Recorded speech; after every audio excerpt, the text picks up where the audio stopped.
Sa araw na to, pag-uusapan natin yung difference ng rental property versus sa build and sell. Hindi na natin pag-uusapan dito yung isa-isa, no, kung ano yung advantage, disadvantage. Dahil pag-uusapan na natin to sa mga nakaraan natin vlog at magiging paulit-ulit lang itong content natin kapag ginawa natin yon.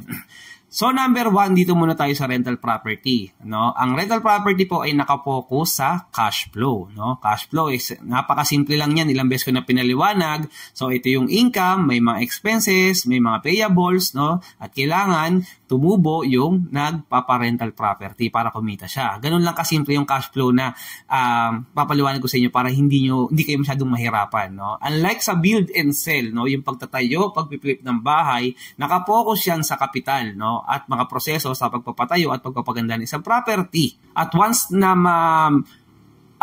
matapos nung nagpapagawa ng bahay o nung nagbi-build and sell yung kanyang property at tapos na, nabayaran niya na ng kapital niya, yung pera pampatayo, tapos na ang usapan, pwede niya nang mabenta yon. So pagdating naman sa mga taxes, yung rental property po ay nakapokus, no, sa annual tax at sa mga monthly tax. So example, naka-register po kayo sa BIR, no. Siyempre, hindi maiiwasan na magbabayad na kayo ng tax diyan. Depende kung kayo ay VAT or non-VAT. Unlike dun sa build and sell, no, na pinapatayo mo or meron kang sabihin na natin hindi ka pa company, maliit pa lang yung yung ginagawa, nagpi-flip ka lang ng bahay kunwari, no. Siyempre, may babayaran kang tax yan. Ang tawag nila diyan is yung capital gain tax. So sa mga corporation na lang ko may another tax pa silang binabayaran pero hindi ko na sure about that. Mabuting tanong niyo na lang or comment down below niyo lang, baka may makasagot na iba diyan na mga accountant. So pagdating naman po sa rental property, continuous maintenance po yan. Ibig sabihin, once na nagme-maintain ka, katulad itong property na itong 1-bedroom unit na to, every month or every 6 months or every year, lagi kang may maintenance yan, hindi pwedeng wala. No? Kahit na inuupahan niya ng isang tao or ng mga family, siguro at least man lang sa labas, di ba, mini-maintain mo yung mga kuryente, o may crack na ba yung wall, baka mamaya lumindol kanina, di ba, nagme-maintain ho kayo. Unlike sa build and sell, ang mi-maintain mo lang yung time na hindi mo pa siya nabibenta or ginagawa siya hanggang sa mabenta siya. After po nun, tapos na yung maintenance mo. But of course, syempre, i-consider natin dito yung tinatawag na warranty or back job. Kasi baka mamaya nagbenta ka ng bahay, bigla nasira yung pintura, within less than a year, kailangan mong i-repair yun. Pagdating naman sa capital or mga down payments, pagdating sa rental property, pwede ka dyan makapasok sa pamamagitan ng tinatawag na small to medium down payment only. Unlike sa build and sell, cash basis po yan or pwedeng staggered, unti-unti. Siyempre, nagpapatayo ng bahay, dahan-dahan yung pag-release mo ng pera.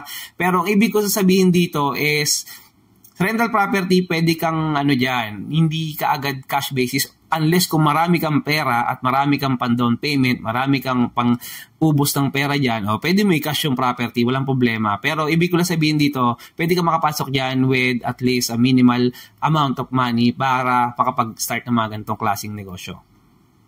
Sa build and sell kasi, di ba, once na sinabi, ang contract mo is 1 million, staggered basis tayo, 300,000 every month, o, di ba, kaduluduluhan pa rin, magkakash ka pa rin doon at magbabayad ka ng pagkalaki-laking pa rin pera. Sa rental property, advisable yan pagdating sa bank at pagdating sa build and sell, hindi po siya masyadong advisable.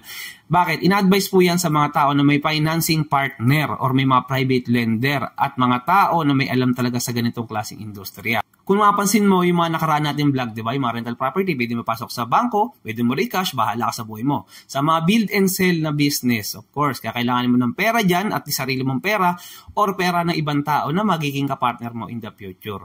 Pag pinasok mo kasi sa bangko yan, guys, pwede rin naman, kaso komplikado, mas malaki pa yata yung babayaran mong fees para makapagbenta ka ng bahay versus do sa kikitain mo. Kaya medyo hindi siya advisable sa ganon. Siguro ibang negosyanteng mga big timer ginagamit yung bangko pero hindi advisable sa mga business owner na katulad mong hindi pa ganon kalaki at wala pa masyadong alam sa mga ganito. Lalong-lalo na kabibenta mo pa lang isang bahay or dalawa, hindi mo kakailanganin ng bangko dyan at komplikado yan.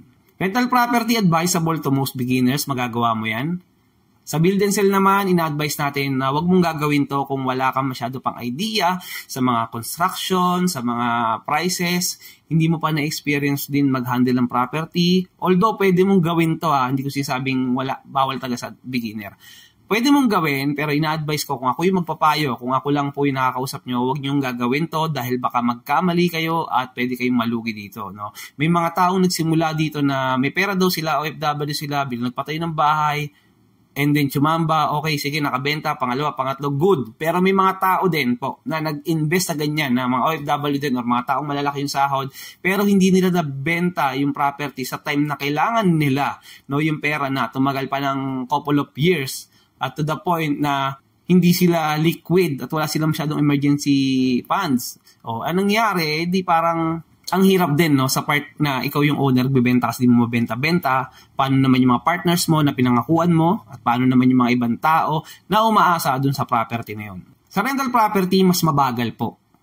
Sa build and sell, mas mabilis. Alam nyo na siguro yung ibig ko sabihin, no, tungkol doon, no? Pero direktayin na rin natin. Sa rental property, mas mabagal po yung kitaan, di ba? Sinasabi nga natin, slow and low but steady income. Sa build and sell, mas mabilis yung kitaan dyan. Yun nga lang, syempre, one time, big time lang. Pag nabenta mo, kumita ka, tapos na yung transaction. Pwede ka na mapag-invest. Ang kagandaan niya, pwede ka na mapag-invest on your next investment. Ang problema lang din dyan, mas tumataas ng tumataas po yung mga materials yearly. Kaya syempre, once na papakinabangan mo na siya ng one time, big time, magkakaproblema ka dahil mag-a-adjust ka na naman ng presyo on the next year.